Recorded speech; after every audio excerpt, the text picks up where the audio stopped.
Oregon's defensive line rocks.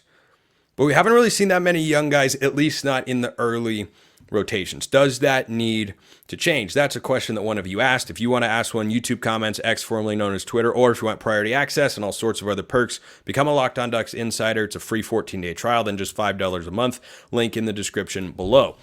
Alaska Duck Dynasty, nice, asks about 2024 true freshmen and whether or not more should be playing, or why aren't guys like Aydin Breland, for instance, regularly seeing the field. And he also asked whether Jakeem Stewart could play if he commits to Oregon. Now, he's the number one defensive lineman by most services, I'm pretty sure, in the class of 2025. He's reclassified. He has not committed to Oregon, but Oregon definitely will have a chance there. Now, the line that Dan Lanning has used in the past when asked about true freshmen playing is, if you're good enough, you're old enough.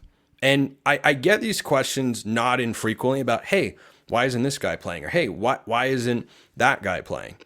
I think there are a couple things at play. First of all, Oregon's got a lot of really talented guys, and you have players that are not seeing the field regularly who could go to other quality programs in the Big Ten or elsewhere and probably play a lot. But they've just acquired talent at a really, really high rate, and it's hard to see the field, especially as a true freshman. And I think with regards to the defensive line in particular, I can't look at what they're doing up front and say, boy, I wonder why the true freshman isn't playing. The defensive line is so good. I hyped it up as much as any unit, maybe more than any unit, all offseason. I said it'd be the best since 2014, and I think it is, which is pretty incredible since they lost their top 4 interior guys from a year ago. Dorless, Popo, Rogers, and Taki Taimani, all gone, and yet that unit looks even better somehow, which is a testament to what this staff has done over the last couple of years with talent acquisition. I mean, Amari Washington looks great. And then Derrick Harmon and Jamaree Caldwell, Harmon especially, those are just home run hits in the transfer portal. So I understand where you're coming from, because there are a lot of talented guys who could be great players for Oregon one day in that defensive line room. It's really hard to argue with the results. It's really hard. Like, could these guys wear down by the end of the year? I don't think they're rotating quite as much as they have in the past, but I still see plenty of Amari Washington and plenty of Keon Ware-Hudson, and I think those are their 4 interior guys. Harmon and Caldwell are first, and then Washington and Keon Ware-Hudson get in there next. And, when there have been garbage time situations, we have seen true freshmen like Aydin Breland on the field, or redshirt freshmen like Terrence Green or Ashton Porter, or who's another? Tioni Gray, true freshman, 4-star guy that's gotten into the mix. And it gives you a glimpse into the future for 2025. But I don't look at the defensive line unit and see any major drop-off in the fourth quarter of football games. Didn't see that against Ohio State. So at least at this point in the year, they haven't worn down. And as for the second point I want to make about, if you're good enough, you're old enough, true freshmen have played in every season in some capacity for Dan Lanning. Like that has been a staple. So I think he does mean that. I don't think it's just a coach speaker, just a quote he's given the media for people like me to run with or whatever. Like, I think he is deliberate in saying, sending a message to his team like, hey, if you got the stuff, you can play right here, right now. Poncho played last year. Josh Connerly played in 2022. And yeah, it's been harder for true freshmen to find a role consistently on this year's team. But it's not as if we haven't seen it before. Jaleel Florence played back in 2022. And, some of the true freshmen that, had a chance to have maybe a bigger role this year were guys like Peyton Woodyard in the secondary. He's on the second unit with Tyler Turner at the safety position. Either one of them or both of them could be Oregon's starting safeties next year. Or keep going down the list here in my head. I think this might be the first year where you don't have, I'm trying to make sure I don't miss everybody. I'm going through every single position group, but yeah, there haven't been as many this year that you see on the field, but it's not as if we'd never seen it before. I mean, Poncho was literally the number 6 offensive lineman last year, first guy off the bench. Without an injury being required, he subbed in for Marcus Harbor and Stephen Jones at left and right guard last year regularly.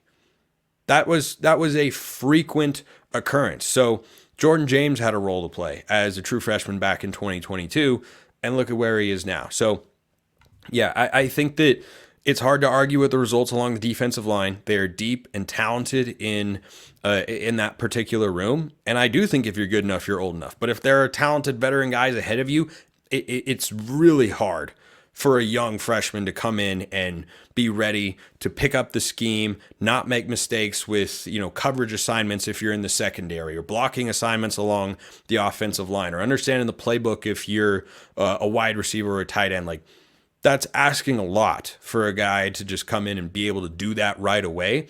Defensive line I don't think it's as hard schematically to pick up, but I do think it's harder to physically be ready to go against other Power 4 offensive linemen right away. So, long-winded answer there, but good question. That's a good question to ask. And I don't think we're going to just never hear from all those guys. Sure, some guys might transfer out after this year, but I don't think it'll be a mass exodus. Braxton asks, hey Spencer, where do you think this receiver group ranks among all-time at Oregon? Tez, Stewart, Holden, and Lowe are one of the most elite groups in the country this year, IMO. Yeah, that stands for in my opinion, for those who don't know. Last 2 years, both receiving groups, I'm calling it a wash between this year and last year, because 3 of the guys are the same as last year. Put Terrence Ferguson in there. 4 of the 5 guys are the same, and you swapped out one NFL wide receiver, Troy Franklin, for another Evan Stewart. And Evan Stewart is the big play guy, and Troy Franklin was the big play guy. Best receiving room I have seen in Oregon in a 2-year stretch, and I expect it to continue. The talent they have in there is crazy good, and it's just been awesome the last couple of years. Junior Adams, whatever he's paid, it better be enough, because he has been recruiting and developing and having his guys produce at a high level. Best Oregon receiver room now and last year than there's ever been in my lifetime. And I don't even, there have been some really good ones. I take this one over any of them. And any day of the week with the plays they can make. Like Evan Stewart against Ohio State. I love Jeff Mel. He's my favorite receiver ever. He can't do that. I don't think he could have done that with regard to the catches that Evan Stewart is making all the time. But yeah, it's awesome. It is a good time to be an Oregon quarterback. You got plenty of guys to throw the football to, and there are going to be plenty of more guys as the years come on. The last question for this particular segment, then there are more to answer later because we're always jam-packed here at Locked On Ducks, is one of you asked me, a Locked On Ducks insider did, about whether more commitments could be on the way. So Oregon is red hot right now. Number 1 team in the country. Dan Lanning is firing on all cylinders, 7-0, big favorite. Like, everything looks really, really good. I am not aware of any recruit who has changed a commitment date because of something that's happened during the season. I've heard of recruits, Kayvon Thibodeau comes to mind, make up their mind during the season, but they don't change their announcement. So, yeah, Oregon's 2025 recruiting class, still comparatively small. I saw an on-3 prediction, by the way, for Brandon Finney to flip to Penn State. Hopefully that doesn't happen. He recently got bumped up to a 5-star status by 24/7, I think on 3 or Rivals, was not sure.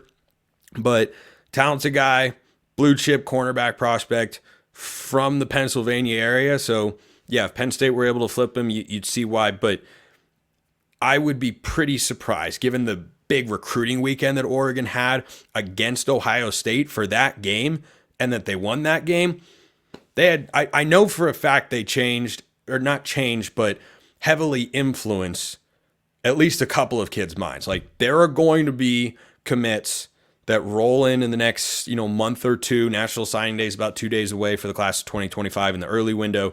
There are going to be kids who will get asked and will say, yeah, that Ohio State game really, really swayed me towards Oregon. So have patience. I don't have dates or expectations or anything like that, but certainly there will be momentum on the trail because of how Oregon has performed on the field this year.